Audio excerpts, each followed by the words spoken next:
Assalamualaikum warahmatullahi wabarakatuh. Di video kali ini saya akan membahas mengenai pelayanan publik digital di instansi. Ini merupakan salah satu tugas individu pada pelatihan dasar CPNS tahun 2025. Sebelum kita lanjut di pembahasan, izinkan saya memperkenalkan diri. Nama saya Era Basira Lukman, dipanggil Era, Jabatan Penata Kelola Pemberdayaan Perempuan dan Perlindungan Anak di Dinas Sosial Pemberdayaan Perempuan dan Perlindungan Anak, Pemberdayaan Masyarakat, dan Pemerintahan Desa. Angkatan 11, kelompok 1, kelompok kecil, kelompok 2, di PPSDM Regional Bandung.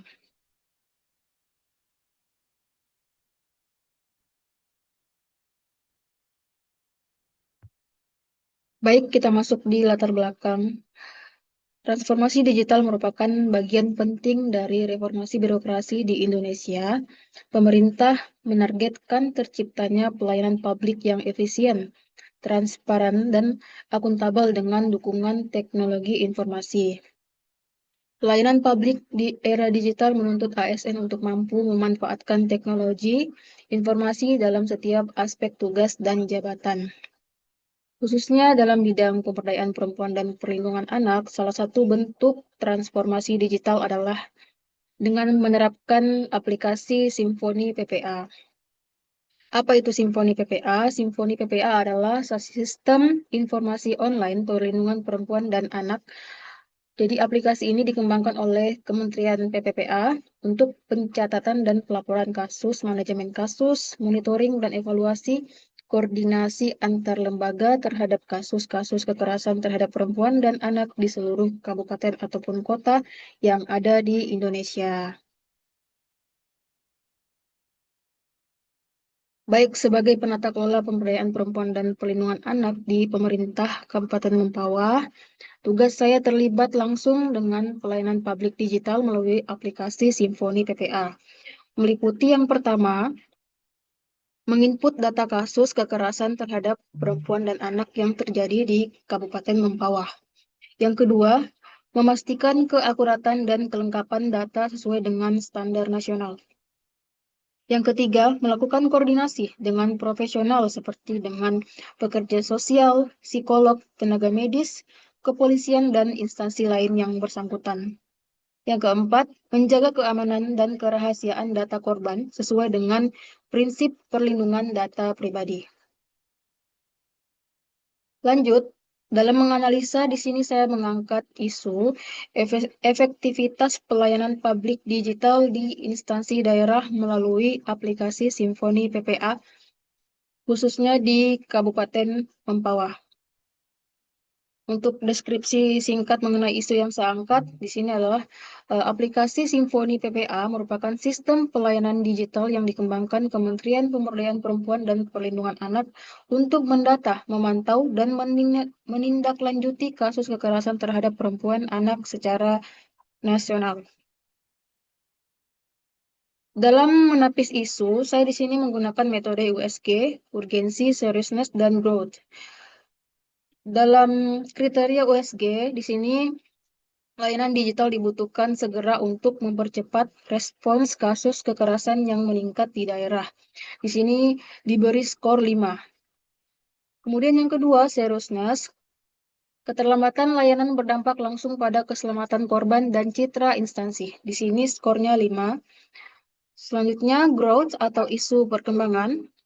Di sini penggunaan Simfoni PPA meningkat, tetapi kendala teknis dan sumber daya manusia dapat memperparah masalah jika tidak ditangani. Pemberian skor 4.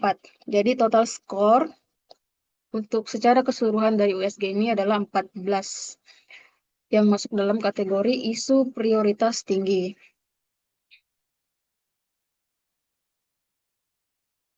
Isu efektivitas pelayanan publik digital melalui aplikasi Simfoni PPA merupakan isu strategis dan mendesak untuk segera ditangani karena berdampak langsung terhadap kecepatan layanan dan kepercayaan publik. Di sini untuk menganalisis isu, saya menggunakan metode SWOT, yaitu Strength, Weakness, Opportunities, dan Threat.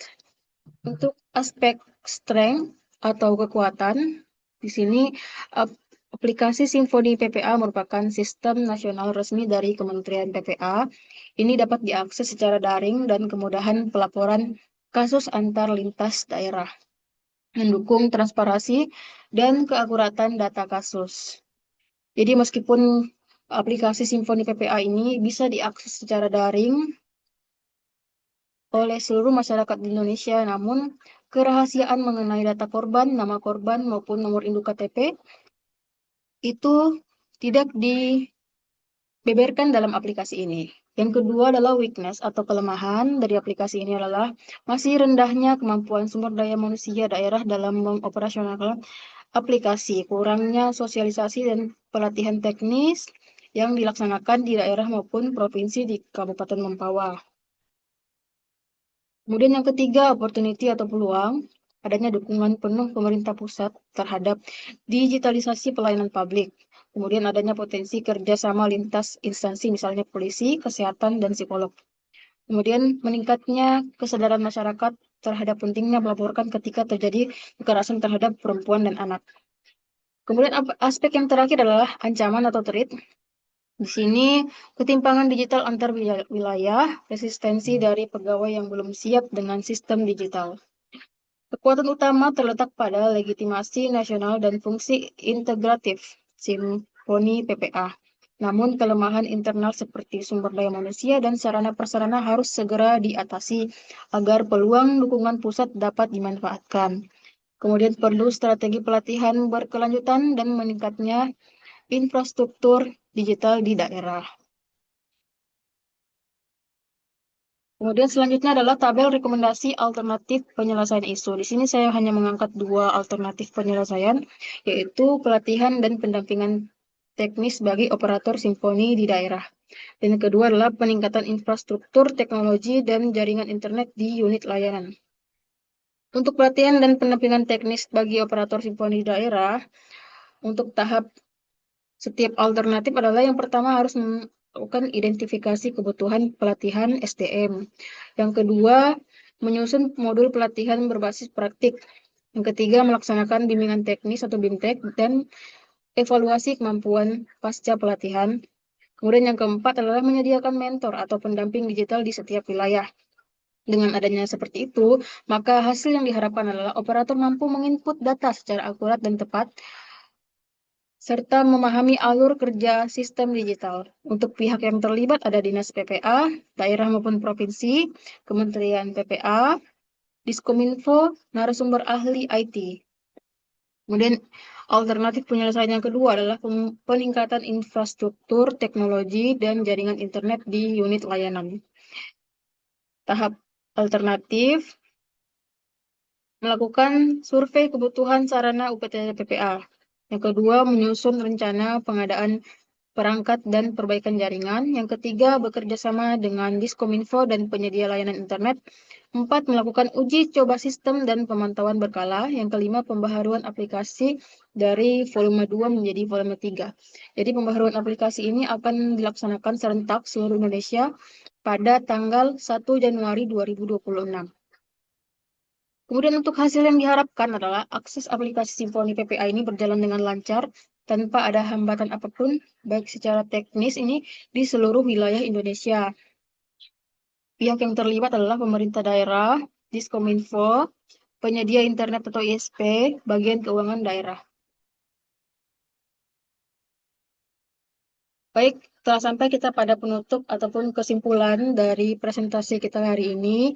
Jadi analisis menunjukkan bahwa penerapan aplikasi Simfoni PPA ini memiliki potensi besar dalam memperkuat pelayanan publik digital di daerah, khususnya dalam penanganan kasus kekerasan terhadap perempuan dan anak.